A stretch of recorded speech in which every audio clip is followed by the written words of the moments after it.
ኦሪት ዘዳግም ምዕራፍ 23 ቁላው የተቀጠቀጠ ብልቱም የተቆረጠ ወደ እግዚአብሔር ጉባኤ አይግባ። ዲቃላ ወደ እግዚአብሔር ጉባኤ አይግባ። እስከ 10 ትውልድ ድረስ ወደ እግዚአብሔር ጉባኤ አይግባ። ከግብፅ በወጣችሁ ጊዜ እንጀራና ውሃ ይዘው በመንገድ ላይ አልተቀበሏችሁምና በመስጶጦሚያ ካለው ከፋቱራ የቢዖንን ልጅ በልዓምን ዋጋ ሰጥተው ይረግም ዘንድ አምጥተውብሃልና አሞናዊውና ሞዓባዊ ወደ እግዚአብሔር ጉባኤ አይግባ። እስከ 10 ትውልድ ድረስ ለዘላለም ወደ እግዚአብሔር ጉባኤ አይግባ። ነገር ግን አምላክህ እግዚአብሔር በለዓምን ይሰማ ዘንድ አልወደደም። አምላክህም እግዚአብሔር ወዶሃልና እርግማኑን በረከት አደረገልህ። በዘመንህ ሁሉ ለዘላለም ሰላምና ልማት ለእነርሱ አትሻ። ኤዶማዊው ወንድምህ ነውና አትጸየፈው። ግብፃዊውንም በሀገሩ ስደተኛ ነበርክና አትጸየፈው።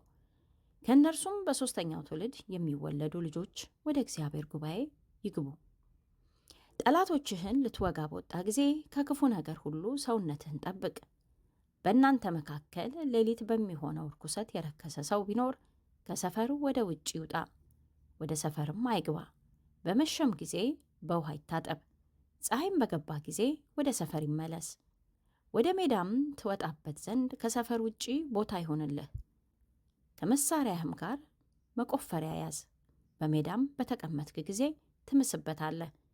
ዞረህም ከአንተ የወጣውን በአፈር ትከድነዋለህ። አምላክህ እግዚአብሔር ሊያድንህ ጠላቶችህንም በእጅህ አሳልፎ ሊሰጥ በሰፈርህ መካከል ይሄዳልና፣ ስለዚህ ነውረኛ ነገር እንዳያይብህ ፊቱንም ከአንተ እንዳይመልስ ሰፈርህ የተቀደሰ ይሁን።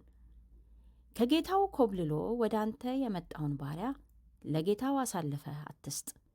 ከደጆችህም በሚመርጣት በአንዲቱ በሚወዳት ስፍራ ከአንተ ጋር በመካከልህ ይቀመጥ፣ አንተም አታስጨንቀው። ከእስራኤል ሴቶች ልጆች ሴት ጋለሞታ አትገኝ፣ ከእስራኤልም ወንዶች ልጆች ወንድ ጋለሞታ አይገኝ። ስለ ተሳልከው ስዕለት ሁሉ የጋለሞታይቱን ዋጋና የውሻውን ዋጋ ወደ አምላክህ ወደ እግዚአብሔር ቤት አታቅርብ፣ ሁለቱም በአምላክህ በእግዚአብሔር ዘንድ የሚያጸይፉ ናቸውና። ለወንድምህ በወለድ አታበድር። የብር ወይም የእህል ወይም የማናቸውም ነገር ሁሉ ወለድ አትውሰድ። ለእንግዳው በወለድ አበድረው፣ ነገር ግን አምላክህ እግዚአብሔር ልትወርሳት በምትገባባት ምድር በሥራ ሁሉ ይባርክ ዘንድ ለወንድምህ በወለድ አታበድር። ለአምላክህ ለእግዚአብሔር ስዕለት በተሳልክ ጊዜ አምላክህ እግዚአብሔር ካንተ ፈጽሞ ይሻዋልና ኃጢአትም ይሆንብሃልና መክፈሉን አትዘግይ። ባትሳል ግን ኃጢአት የለብህም። በአፍህ የተናገርከውን ለአምላክህ ለእግዚአብሔር በፈቃድህ ተስልሃልና ከከንፈርህ የወጣውን ታደርግ ዘንድ ጠብቅ። ወደ ባልንጀራህ ወይም ወይን ቦታ በገባ ጊዜ እስክትጠግብ ድረስ ከወይኑ ብላ፣ ወደ ዕቃህ ግን ከእርሱ ምንም አታግባ። ወደ ባልንጀራህ እርሻ በገባ ጊዜ እሸቱን በእጅህ ቀጥፈ ብላ፣ ወዳልታጨደው ወደ ባልንጀራ እህል ግን ማጭድ አታግባ።